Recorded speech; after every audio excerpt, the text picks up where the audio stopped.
من جیان خواه یا زاروکتی لباجار کوبانه درواز کرد. ده همان دمه دا ما هم کار دکر و هم دخان حتی قناغ ناوین هم خاندن دا چون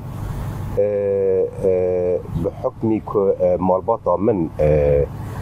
دناوا پارتی دموکراتی کردی سوری دا بون آپار من، پسمام من، برای من امزن ام مالباتا کی ام جده ام دامان پیکت هاتن سه کچک 7 لاو بون از ورته بوم یعنی بگشتی یعنی ما باب من بکنه که جیو هبو بازار کوبانه دا جیانا ما یعنی وک جیانا بی خلکی بو برای باده چو یعنی روش ما آبوری جی بزارو کتی ها مدا باش بو تپرسوه که می آبوری تنبون یعنی به حکمی که مالبات نوا سیاست ادا بو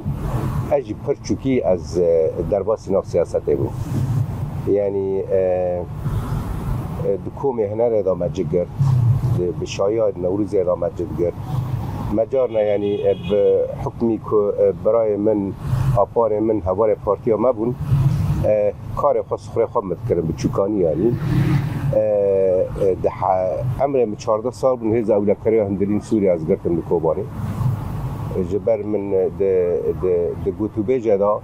مجاکی رو گو بابت آجان دولته ویش چش باب خورا گوتیه فرانکاس گوتی بابت آجان دولته ویش چش دولته را گوتیه هیز اولکاری هاتن از گرتم از او شخصی که نام خواه حسن شیخو بو هم 14 سالی هاتن گرتن و قوناغه دا ادیم من ناس کربو دو زکمه کرد هنه دیکتاتوریاک لسر وی ولاتی و مافی خلق کردنا پنجدینه از زو یعنی از ده قوناغ 16 سال دا ادی رسمی یعنی ده فرمی دا ادی من کار رخصنی کرد